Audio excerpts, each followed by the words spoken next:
Welcome to Weekend Wisdom by Creating a Family. Weekend Wisdom is the podcast where we answer your questions in about 5 to 10 minutes. So send us the questions you want us to answer to info@creatingafamily.org. Without further ado, we're going to jump right in to this week's question, which is from Tina, and it's about coping with stillbirth after an adoption match.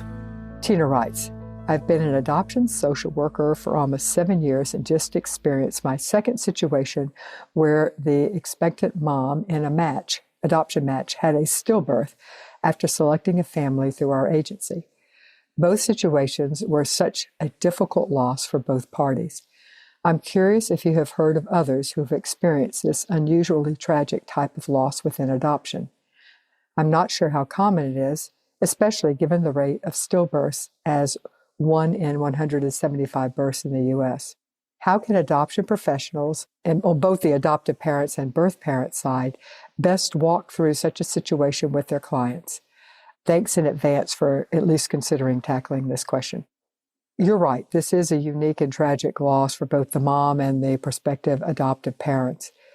Keep in mind that I am not a mental health professional, but this type of loss falls under what's called ambiguous loss. And I'm going to talk about it from the standpoint of both the parents, the expectant mom, and the professionals. So when a pregnancy ends in stillbirth, everyone recognizes a loss. Now, we have a ways to go with miscarriage, but with stillbirths, there is a ritual set up to recognize and help families cope with their loss. There's the community coming together, grandparents flying in, meals are being brought, friends circle around the grieving parent or parents. At the hospital, the nurses are trained to help the parents cope. The baby is often held by the parents. Photos are taken. Counselors or social workers visit the parents in the hospital. There may be a funeral. All of these rituals help people cope with a loss. With the ambiguous loss in this situation, the loss and the grief are just as real, but we don't have the rituals set up to help us cope. So I'm going to start with talking about what, from the mom's perspective. Well, we can hope that she's receiving the services that should be available for all moms who lose a baby through stillbirth, but that might not be happening.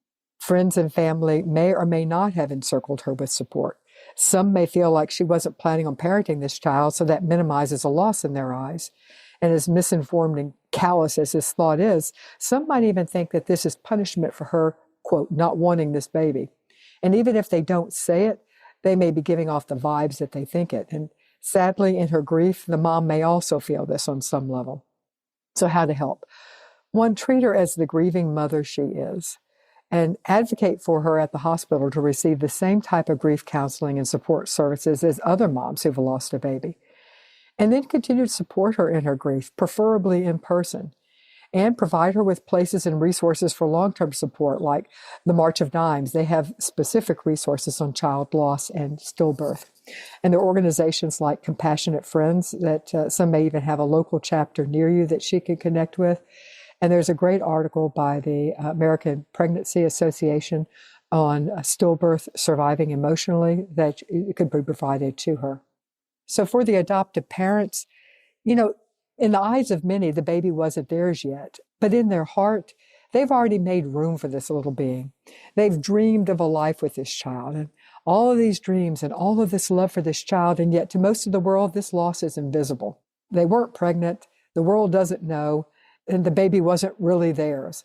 They also likely grieve for the mom who is suffering. To put it mildly, this is a lot to deal with, and people are not meant to carry grief alone.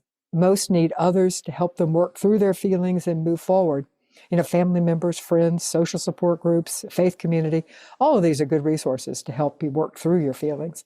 A couple of tips for adoptive parents going through this and for the professionals working with them. One, name the loss. This is a way to validate that indeed they have experienced a real and a painful loss. One way to do this is to write down everything in your life that has changed or will change due to the loss of this baby. And nothing is too small to include. Second point, don't compare your loss to the loss of the mom or to others who have lost children. Acknowledge and honor that you have experienced a significant loss that is worthy of recognition and grief. Third tip, create a ceremony or a ritual. You could write a letter to the child telling them of all your hopes and your dreams for your life together. Some people save the letter, others let the letter go by burning it or burying it or tearing it up and scattering it to the wind. You could also plant a tree in honor of this child, or plant a bush or something along those lines. Seek support. In order to receive support, you have to let others know how you're feeling. And that can feel scary because you may be afraid of not being understood. So let me suggest that one safe place to vent is the Creating a Family online support group. There are people through adoption there, adoptees, adoptive parents certainly, and birth parents, all of who have been touched by adoption and will have some appreciation for the magnitude of your loss. You can find that at facebook.com/groups/creating a family. Tina, I hope that this has helped you both professionally, but most important, I hope that it helps the families that you're working with who have experienced this.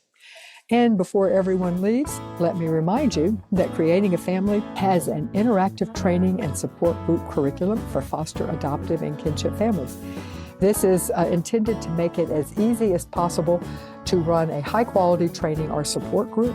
There are 25 of these curriculum. Each one is turnkey. It comes complete with a video, a facilitator guide, additional resource sheet, a handout, and if you need it, a certificate of attendance.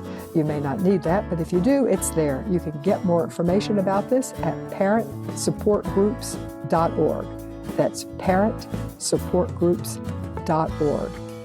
And thanks for listening to this week's Week in Wisdom. If you like it, please tell a friend to subscribe to the creatingafamily.org podcast. And I will see you next week.